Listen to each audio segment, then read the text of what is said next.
Assalamu alaikum wa rahmatullahi wa barakatuh, brothers and sisters. Your brother Musleh Khan on behalf of PureMatrimony.com. Pure Matrimony is the largest Muslim marital website or Muslim matrimonial website in the world. So if you want to get married, check out this website, PureMatrimony.com. And the amazing thing about the website is it's got all kinds of amazing information about marriage. So even if you just want information, you want to learn about different issues pertaining to marriage, this is the website to be.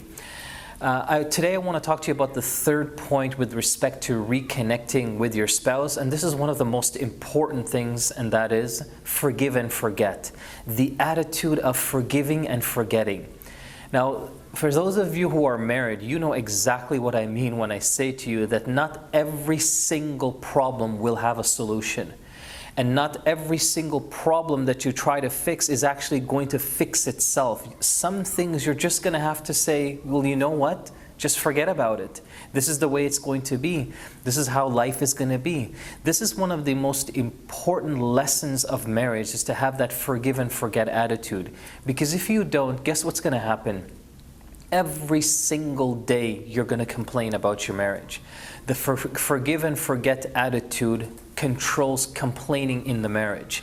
It helps you, it gives you the maturity and the responsibility and even the understanding that your spouse is a human being. And at the end of the day, that human being is going to make mistakes.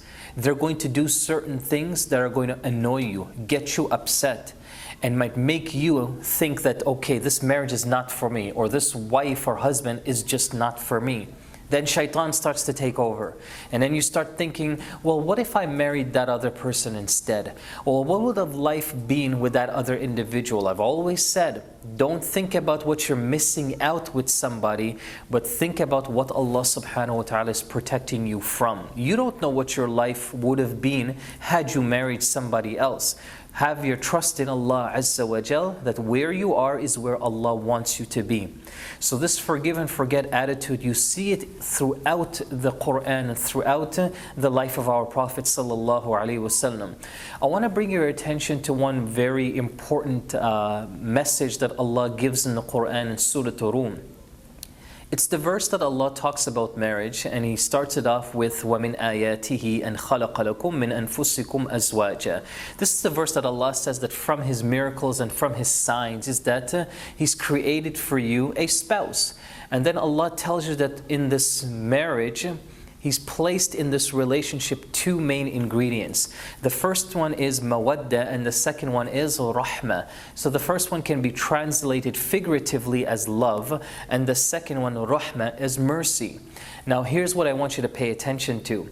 Love, this is all the happy times. You want love to be there, especially during those times, but even through the rough times, you want to have love there as well. But the reality as human beings is, it's hard to love somebody that you're upset with or you hate at that particular moment. Think about it. Especially those of you who are married, you know exactly what I'm talking about. Your husband does something wrong, or your wife disobeyed you, or she did something wrong. For that particular moment, you hate each other, and you start thinking, oh my gosh, I want to divorce this guy, I don't want to stay with him anymore, etc., etc.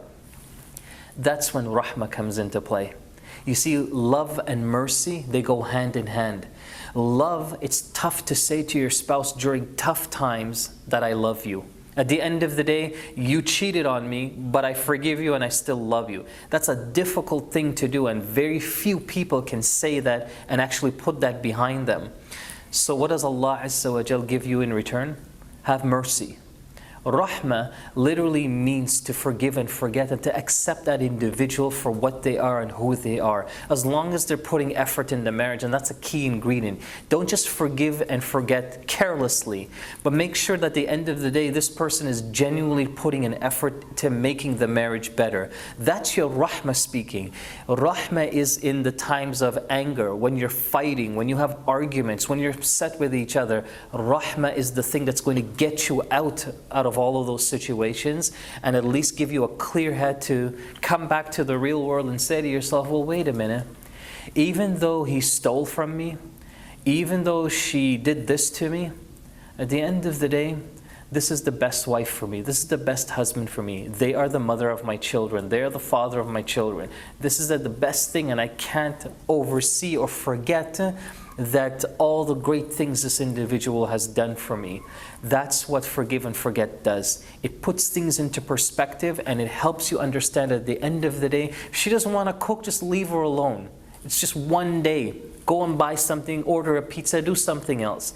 If he doesn't feel like he wants to help around the house, or he wants to fix the broken door, or whatever the case is, give him a break. He'll eventually get to it, because you see at the end of the day that the effort is there, the sincerity is there. Look out for those qualities in that individual. Again, don't be careless and just say, well, at the end of the day, I'll just forgive and forget. And he's just sitting there all the time. He doesn't want to get a job. He doesn't want to work. He doesn't want to get up and pray. Or she's just sitting there all day watching TV, and you come home after a long day's work and there's nothing prepared for you. Don't do it carelessly, but be responsible. At the end of the day, after a strong effort from both parties, whatever fallouts they may have, whatever weaknesses they may have, forgive and forget. If you want to know more, inshallah ta'ala, about reconnecting with your spouse, you can download a free e-booklet on the link below. Just click that link. It'll take you to a free e-booklet. Download it. It has tons of different points on reconnecting with your spouse. It's a phenomenal book to have, so make sure you do that and keep it with you. May Allah Azza wa Jal bless you all and bless your marriages. Wassalamu alaikum wa rahmatullahi wa barakatuh.